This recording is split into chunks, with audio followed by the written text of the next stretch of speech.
How powerful do you have to be to literally name a country after yourself? Well, Cecil Rhodes did just that. He used his wealth and influence to carve out entire territories, shaping the destiny of entire nations. But he wasn't in it just for the money. Instead, he was driven by power. You see, he had a dream of expanding British rule across the globe, which, by the way, included taking back the United States. He was ruthless in making his exploits, from redrawing borders to just using people to get his way. But what he didn't foresee was the cost of it all: the rivalries, the blood, the wars, and the lives forever changed. Look, Cecil Rhodes' story is anything but ordinary. He arrived as a foreigner to a distant land and quickly became its conqueror. And in doing so, he tried to stretch an entire empire across Africa. Depending on who you ask, he was a visionary, but to others, he was a villain.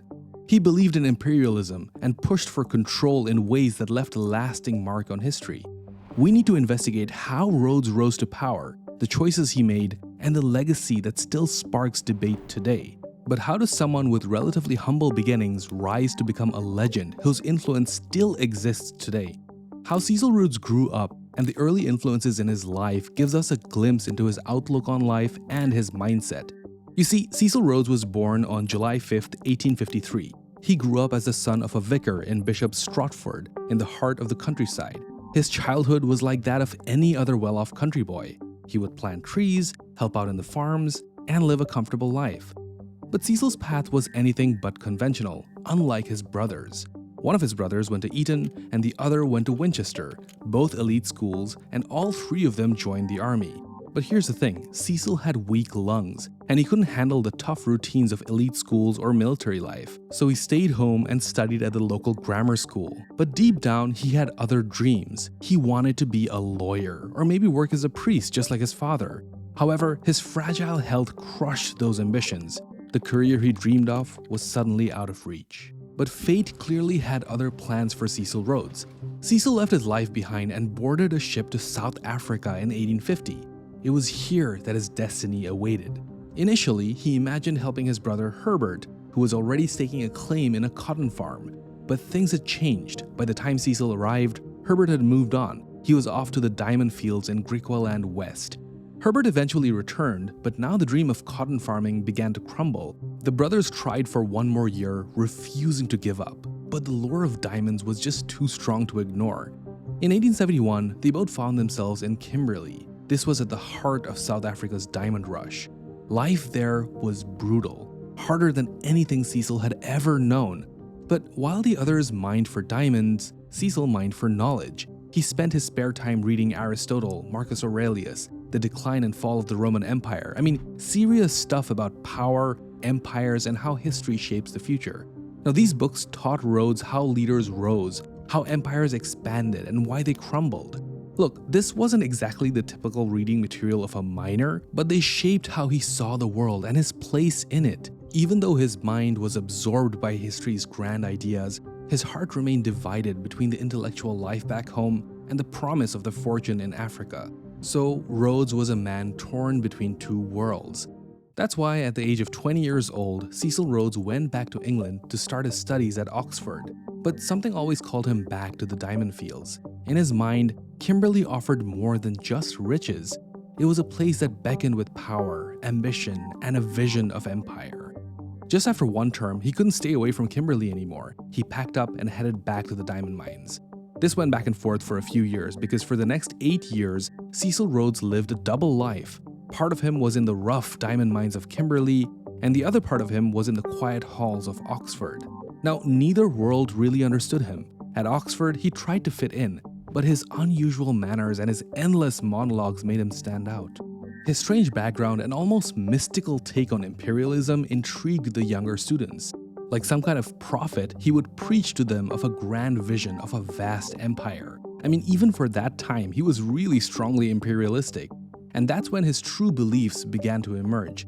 At 23, he declared his beliefs with confidence in his article, Confessions of Faith. One of the sentences that he wrote was this: "Why should we not form a secret society with but one object, the furtherance of the British Empire and bringing the whole world under British rule? It's pretty fascinating to consider how serious he was about his vision. The idea of uniting the British Empire and the world felt like a big dream to him. Even recovering the United States seemed possible in his eyes. Obviously, it seems far-fetched now, but back then, Rhodes felt it was achievable. With each passing year, Rhodes' ambition grew stronger. He went from being a struggling miner to a man of real influence. People were drawn to him and his growing fortune almost like a magnet. He worked his way up from speculation to real substance. He became one of the most influential figures in Cape Colony. By now, he had already built substantial wealth. But more than that, he had grown in power and secured a position as a member of parliament in Cape Colony. Let's go back for a second. From a young age, Cecil had unknowingly set the first brick in the foundation of what would become the De Beers Company. He was only 17 years old when he took over his brother Herbert's claims in the De Beers mine in Kimberley. And then it was 1872 and he struck lucky. You see, other miners were giving up, thinking that the Kimberley mines were tapped out. But Rhodes, he saw an opportunity where others saw nothing. Very boldly, he started buying up claims from those who thought that the mines were finished. It was a very early gamble, but one that would shape his future. And now that he was influential and rich, he set about expanding his mining operations. From his past experiences, Rhodes realized the power of a good deal. Moving forward, he was smart enough to know that partnerships were key. He teamed up with C.D. Rudd, a fellow young man who was as broke as he was at the time. But together, they formed the De Beers Mining Company in 1880. But there was a problem. They lacked knowledge of the diamond market. That's why they found Albert Bate, a German who knew the market inside and out, and altogether, they began expanding Rhodes' reach. Rhodes was not satisfied with just a few mines. He wanted them all. And with Bates' help, he slowly gained control of every major mine in Kimberley. But success also bred competition. As Rhodes' influence soared, so did his enemies. In 1887, Rhodes set his eyes on something even bigger, the Kimberley Central Diamond Mining Company. And the mine was in Barney Bernado's hands, but that guy wasn't so willing to hand it over. There was a lot that Rhodes and Bernardo had in common though. Like Rhodes, he arrived in the land with almost nothing and struck rich. Barney Bernardo came as the son of a shopkeeper and worked his way up. He first made his mark selling cigars to miners, and his venture into mining claims set the stage for the Bernardo Diamond Mining Company. Eventually, it merged with other firms to form the Kimberley Central Diamond Mining Company. So yeah, Bernardo and Rhodes had a lot in common together. They both saw the value of the diamond market and they both knew how to work really hard. However, Bernardo had worked really hard to establish his empire and he was unwilling to let another young upstart overthrow him. However, Rhodes didn't challenge him head-on. Instead, he proposed an irresistible deal. In 1888, De Beers acquired Kimberley Central Diamond Mining Company, and in return, Bernardo secured a large stake in the De Beers Consolidated Mines and a lifetime role as a governor. So what could have been a cutthroat enemy was instead turned into an invaluable ally. Rhodes' ability to negotiate his way to victory would become a hallmark of his controversial career. By 1888, Rhodes seemed unstoppable. He persuaded, pressured, and outsmarted Kimberley's mine owners to merge into De Beers Consolidated Mines. In time, his company came to control 90% of the world's diamonds. But just as he thought he was the master of the region, the discovery of the Witwatersrand gold strike in Transvaal shook everyone. But Rhodes saw an opportunity for even more wealth and power. However, Rhodes wasn't in it just for the vast fortune. Remember how we talked about Rhodes being an imperialist at heart? So what truly fueled Rhodes was a burning desire to expand British influence. He wanted to paint the map red, carve out an entire empire from Cape to Cairo. He dreamed for unity between the Boers and the British and even the return of the American colonies. Just for context, the Boers descended from the Dutch colonists and originally tried to dominate the region and so had a lot of tension with the British. So Rhodes' ambitions were relentless. His vision for expansion demanded influence, and the influence required a platform. In 1881, he found that platform. He joined the Cape Parliament and boldly declared that Africa is lying ready for us. It is our duty to take it. By 1890, he reached the top of the Cape Colony's government. He was now Prime Minister. But politics was merely a means to achieve his great ambitions. He set his sights on conquering southern Africa under British rule, and not always through fair means. With his British South African companies, he gained control of Mashonaland and secured mining and farming rights, but the deal wasn't exactly fair. He had tricked the Matabele king by offering a misleading treaty and pressuring him into signing away his land. Rhodes was determined to secure a path to the north, but the competition was fierce. Germany, Belgium, Portugal were all staking their claims in the African interior. But Rhodes stayed focused. One after another, territories fell under his control. By 1896, his company forces crushed resistance in the north. A new territory joined the British Empire, named Rhodesia in his honor. He wanted it all. He wanted the mineral riches, the trade routes, the future for white settlers, and nothing would derail his vision. Well, except for yet another colonizer. His imperial ambitions towards the north found him at odds with one man, Paul Kruger.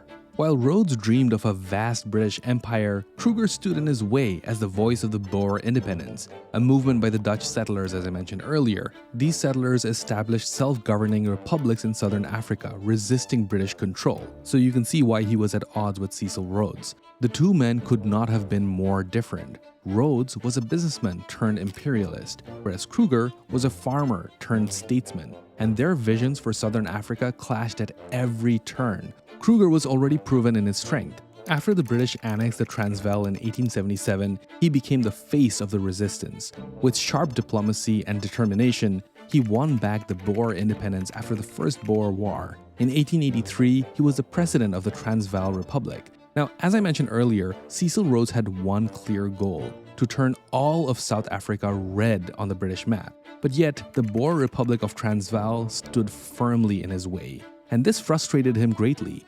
Add to that the discovery of the massive gold reef in the Witwatersrand changed everything.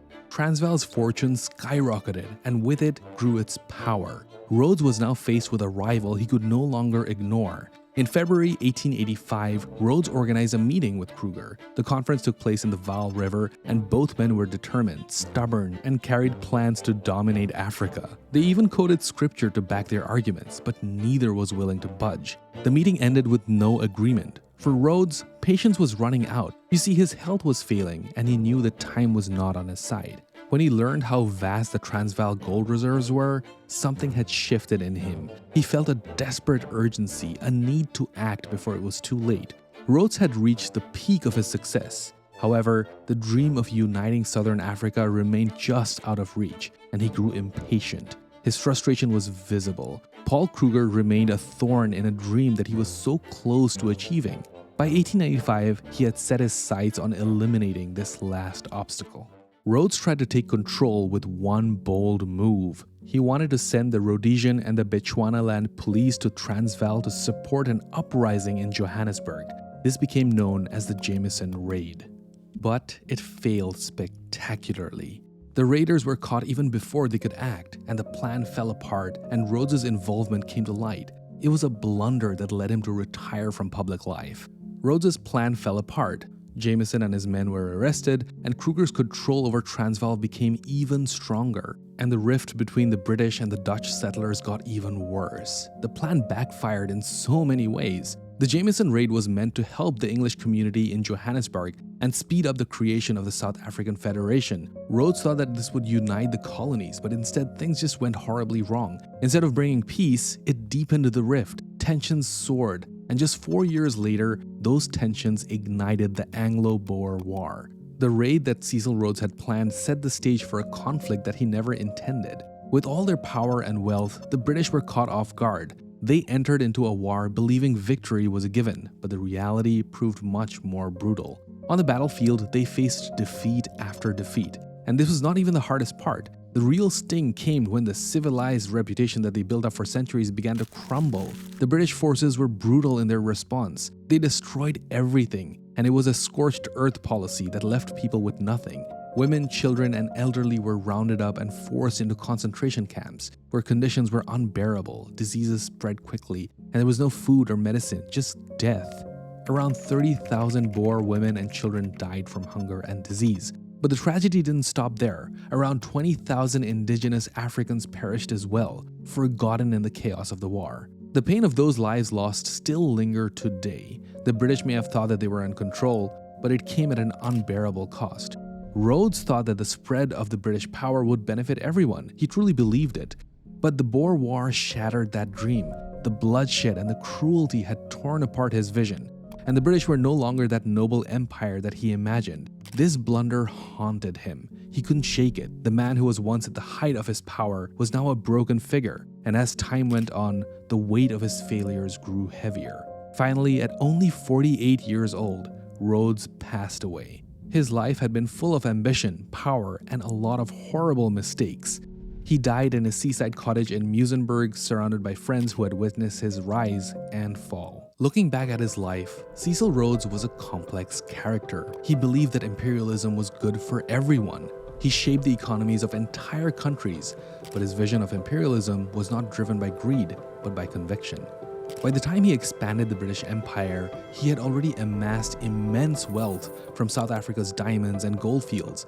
But despite all of this, he still genuinely believed that spreading British influence was a gift to the world, that it would uplift and benefit everyone under its reach. Critics call it arrogance, but Rhodes saw it as his destiny. There's actually a few people who claim that Cecil Rhodes wasn't actually a racist. They claim that he just had a different perspective on humanity. He didn't believe people were divided by genetics or race. Now take all of this with a grain of salt, but let me try to explain. He basically saw English values and their history as the real difference maker. It's not that he thought that the English were inherently superior. Instead, he thought that their history had been shaped positively, including by 4 centuries under Roman rule. Now, many say that he was even proud of his connections with the Africans. Apparently, he didn't view them as inferior or lesser. Instead, he valued their company, respected their culture, and believed that they had a role in the world that he was shaping. Listen, there's no doubt that Rhodes' legacy was a complex one, but as a governor, he showed a side of himself that you don't really hear about too often. You can say that his governorship prevented some of the worst atrocities being committed on natives, which is different from some of the other colonies. Now, of course, he believed that he was in control, but not in unchecked brutality. In 1896, when the Ndebele people faced starvation due to a devastating cattle disease, Rhodes stepped in. He used $6 million from his own fortune to ensure that they had enough corn to survive. And at that same year, when the British government wanted to arrest and execute Ndebele leaders branded as rebels, Rhodes made a bold promise. He vowed to live amongst the Ndebele if the peace settlement that he had negotiated was not honored, and he actually meant every word of it. In the end, he got his way. The executions did not happen, and a fragile peace was held. It's a moment that shows a different side of Rhodes, a man who tried to balance power and humanity, but in his own way. But regardless of his intentions, he was fighting for a flawed vision. Ultimately, his actions led to more harm than good. The consequences of those actions rippled through history. This is most clearly seen in the policies he implemented during his time as Prime Minister of the Cape. Trying to appear the Boer population, some of the laws that he passed under his leadership planted the seeds of apartheid. These policies would go on to shape South Africa's darkest chapters in the 20th century. And not to mention, the war that he directly started led to so much misery. He had come to Africa with a firm faith in imperialism, but died a disillusioned man. But not before taking one final stab at redemption. Rhodes's will was read in April 1902, and it revealed something pretty unexpected. He left behind a legacy, but not in gold or land, but in education. He set up scholarships at Oxford for young men, but from the colonies in the United States and Germany. Over 8,000 young leaders have walked through Oxford's doors because of him.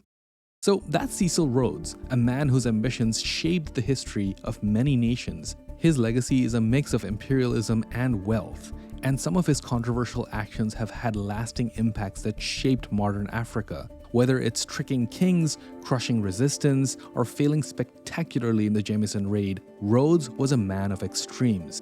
So I have a question for you. Do you think Rhodes was a visionary or a tyrant blinded by ambition? Anyway, I made a video about Ernest Oppenheimer, the guy who took over De Beers from Cecil Rhodes. So if you're interested in that, please check out this video right here. And if you made it so far, please do leave a diamond emoji in the comments. And please don't forget to subscribe and like the video. And thanks so much for watching. I'll see you in the next one.